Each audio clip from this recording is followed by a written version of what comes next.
Okay, hello, family. This is Anjanette Potter, also known as Adam's Rib, and you are listening to the Adam's Rib TV midweek update. So I just got finished doing my book review for Lenny Kravitz's Let Love Rule, the memoir, and should have it up after I get done with with tonight's broadcast. This one is going to be a little bit brief, um, but I'm not going to talk. This one is going to be along the same lines as the last ones, which is Satan's lies to women. Um, but it is going to. I'm going to touch on like one topic. I don't have a set of lies and scriptures this time. I will next time. But this one, I'm going to go delve a little bit deeper. Tonight, I'm going to discuss. I don't know if how many of you have heard, but there was a recent thing on Instagram where comedian Monique went in on black women on presenting our best appearance. Um, she discussed, she saw, we got to do better, different stuff like that. Now, I personally don't, um, I can remember touching on the same topic, I say about a few years ago, where I talked about women, no matter whether you're dressed up or dressed down, try to keep it cute. And so I'm not going to say that I agree with her 100% on this one. My problem is the tone. Just like I said about Iyanla and the whole black women being out of order, just like I said about Fantasia and the whole you don't have a man because you don't know how to submit. And so this is where because I don't believe you should walk around looking a hot mess either, as far as your hygiene and different other things. However, if you're keeping it clean, part of what I heard, and like I said, okay, you're at the airport and you're criticizing them for having head rags on. Now, most of us, and I guess my feeling was most of us, especially black women, with everything that we go through to keep ourselves looking funky fresh and keeping our hair together, that they were dressed for on their way to someplace. And I myself have a general rule for even when I travel in my car, and that is I will wear clothes that are comfortable enough that I'm not all typed up. I believe in dressing comfortably to travel down there. My all my cute clothes, all my daytime cutes, all my nighttime cutes, all my makeup and jewelry are in the bag. And once I have and all my little cute underwear and all of that, all my perfumes and smell good, all of that is in the bag. Also in the bag is usually a comfortable outfit that I can travel back home in. So that's just how prepared I come. And also a bag, and I also keep a trash bag for my dirties. And that's typically how most women roll, and it's typically how most black women roll. So I'm like, now you done traveled enough yourself as a woman of the world, so you already know where their cute clothes were. They're in the bag.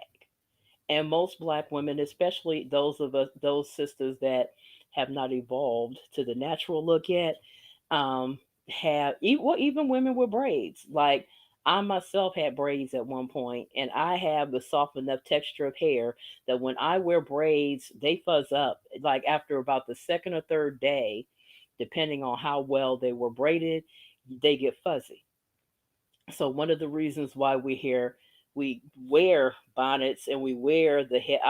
I personally feel like, and I think I might invest in some of this myself. I personally think if you got to tie it up, get one of those headdresses like you see the African sisters wearing that still keep you looking cute, even though you got to tie it up. Okay, so that's my tip on that. But once again, we have somebody To me, that's lambasting all black women and tarring each other with the same brush. And it's almost like, well, you wonder why there ain't no men approaching. Well, most women are not dressing for every guy to approach. Don't get me wrong, if they're cute enough and you like them back, or you feel like you could like them back, there's nothing wrong with them finding you cute.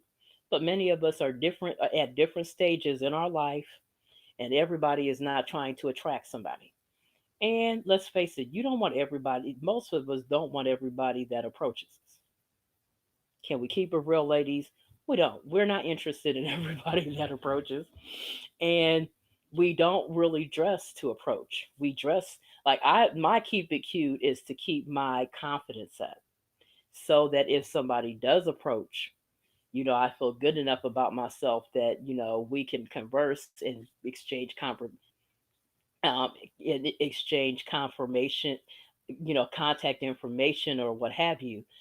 But my problem, like I said, my problem with each of these approaches is number one, they seem to single out black women as though white women and other colored women don't don't sometimes step out of the house not looking as good as they should. Number one, but also, um, and I'm trying to think about how to say this. To me, it's almost like labeling every black woman as angry or labeling black women as difficult. Um, I have a problem when people use certain adjectives to describe us and, first of all, fail to recognize that they are stereotypes. And black people, I have this book that I think I'm going to do some commentary on that I bought, that I had got from the library years ago, and I decided to order a copy off of Amazon. And it is called The Things They Say Behind Your Back. And it is a book, and I highly recommend it. Just like I highly recommend a book that I'm going to be posting on Anchor. I highly recommend it because it talks about the stereotypes of every ethnic group, including white Anglo-Saxon Protestants (WASPs), which are actually the most imitated group. And mostly, and the bad thing about imitating that one group is that much of what they do is very misinterpreted, and much of it is interpreted to include all white people when all white people don't live by those standards. Now, the one thing I saw in this book when I read about black people was so interesting. For the number of years that black people have been in this country, um, like every other group, there's truth behind the stereotypes. Like some stereotypes contain a grain of truth. And I never thought about that, but some do. Out of every other ethnic group or group, every other ethnic or class group in this country, the overwhelming majority of negative stereotyping is done about black people.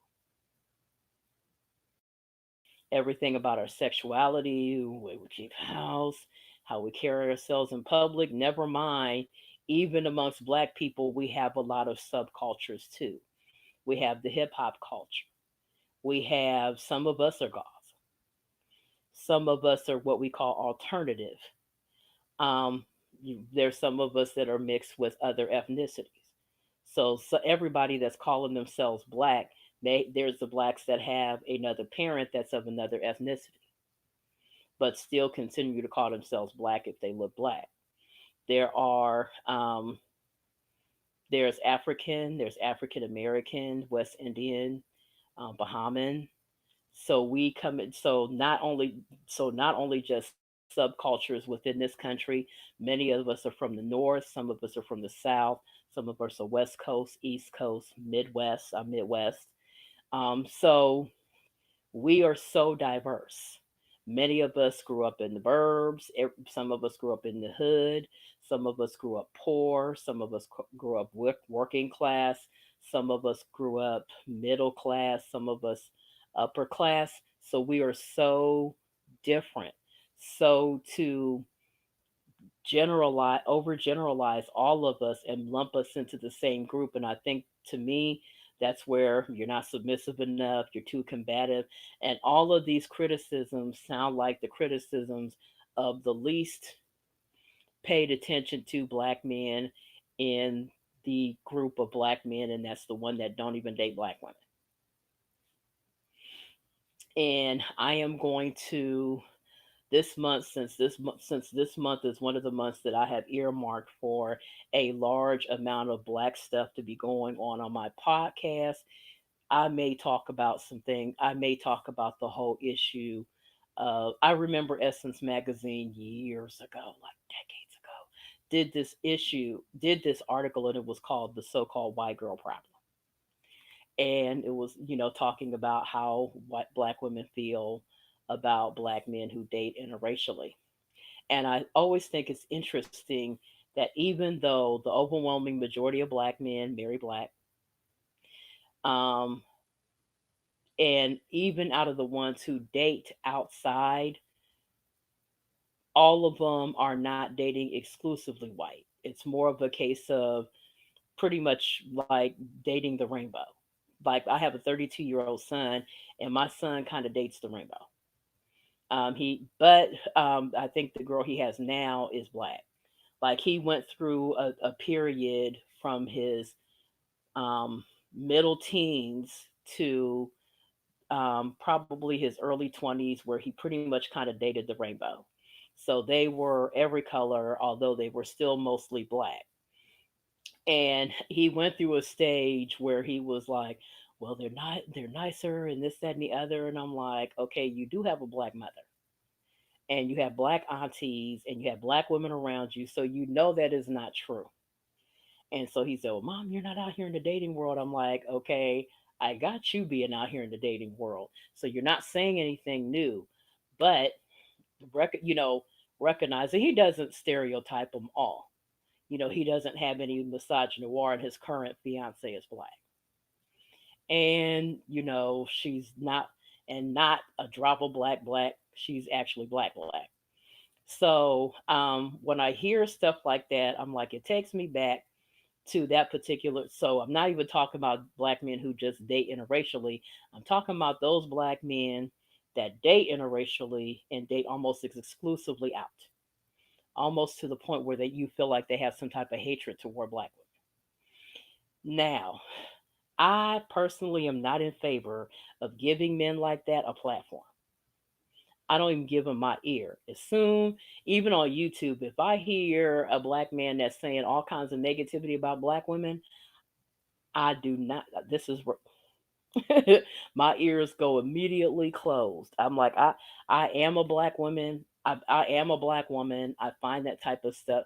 I find that type of stuff offensive. And these same men, if they were to hear a black woman say, well, all of you are broke, you all got multiple baby mamas, you're deadbeats and don't take care of your kids, your credit is bad, and you don't got no, you're not, you, all of you live off of women and different other stuff that we could easily say because we know men in our community that do it. If we were to actually go and do that to them, they would be having a fit. But yet these same men don't have no problem accusing us of being hoes, accusing us of being multiple baby daddies, um, accusing us of being on welfare. I'm like, gosh, is there a white guy living down inside your body somewhere? Because you sound like some racist nonsense I used to see here when I was in high school and middle school. And I didn't like hearing it then. I remember some white guy accused me back when I was younger of, well, you must have got that outfit with your welfare check. Like you really trying to get boxed, right? You trying to fill these two hands, you trying to get this knuckle sandwich, you really trying to earn it. I'm like, okay, you already know that's not true. And so I think a teacher had to finally tighten him up because he was talking way too much. Now, that's bad enough when you have to hear it from other people. But when you have to hear some of these blanket statements coming from people that you admire, people whose art you admire, people whose art you listen to, it's a bit much. When you have to hear it coming from other black people who, in my estimation, should know better. That's when it gets a bit, hurtful. It's a bit much. And so, like, none of these people shape the way I feel about me or any of that stuff there. But you have to take some stuff with a grain of salt. Like I said, well, you a black woman and you travel. So when you see us and we're out with our head wrapped, that 9 times out of 10 we're preserving a hairstyle so that when we get to our ultimate destination, we look fresh. You already know this. You're a black woman. You're not wearing your own hair out, and even with those of us who wear it natural, we still, have to freshen up before we go anywhere. So you already know what that is. You know that their cute clothes are in that suitcase. Ain't nobody trying to get on a plane. Ain't nobody trying to get on a plane with their cute clothes on so you can sweat it out, funk it up all to be damned, and get there smelling funky, looking funky, and your hair messed up. Because that's what happens. So, like I said, I think as people, we need to give each other some leeway. Don't automatically jump to conclusions about what you think is going on in somebody's life based on what you see them wearing. And if you feel so led to come to somebody and talk to them about anything, especially their clothes, you want to do it in love. Don't do it in such a way that you have them stereotyped as you know some negative type of black person. Where like I said, 9 times out of 10 people, I when I was in the days that I was tweeting for the hashtag yes all women, when we were tweeting, 9 times I always said, because guys come at you with that too. Well, how you dress is how I'm going to deal with you. There are 50 bazillion subcultures in this country that dress all kinds of different ways. The way you present yourself can be a reflection of your beliefs. It can also be a reflection of where you are, your destination. So, and like I said, most people, I sat on our CODA bus, Central Ohio Transit Authority, one day when I was riding the bus, and I said, I recognize that both males and females tend to dress for where they're on their way to. If they're, on their way to work or on their way home from work, more than likely you will see some type of dress down business attire. If they're on their way to the gym, you will see workout clothes. If they are on their way to chilling with their buddies, you'll see summer chill out clothes. If they're on the way to the playground, same deal. So most people, and because most of the time, because and this is usually with women, we get accused of dressing to attract men. And I said, most of the time, women are dressed for where they're on their way to. If they're on their way to the club, they're going to have their cute pumping hottie clothes on. If they're on their way to the gym, they're going to have their gym clothes on. If they're on their way to work, their dress is going to reflect that. Very few women are dressing for every single solitary guy they are going to meet on their way to where they're going. They're usually dressed for where they're going. And I will say the same thing in defense of us when it comes to the whole head wrap, oh, they're wearing pajamas or whatever thing too. They're if they're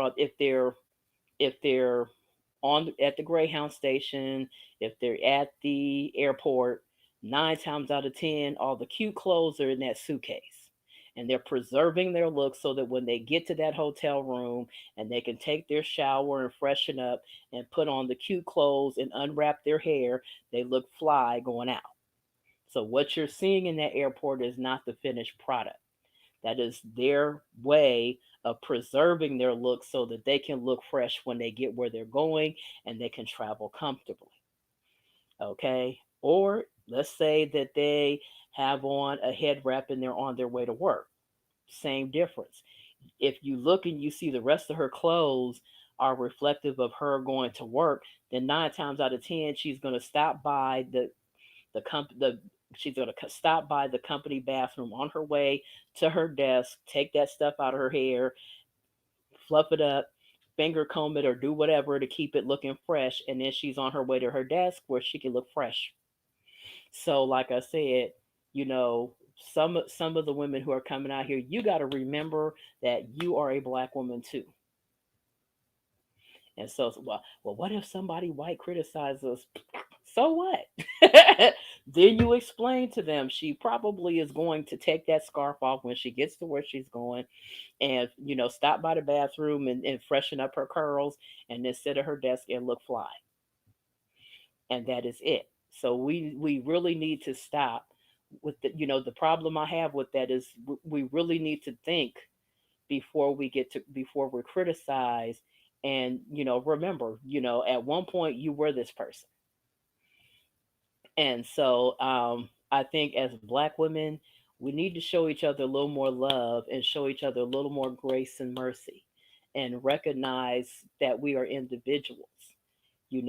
I can remember my grandmother had a thing about people walking on the back of their shoes, which I have a pair of shoes that has that problem because I have walked on them. And oh, she used to hate it. And she said some little slouchy old lady somewhere decided to do that, and now the rest of y'all are copying her. I'm like, Grandma. But I kind of understood it. You're taught.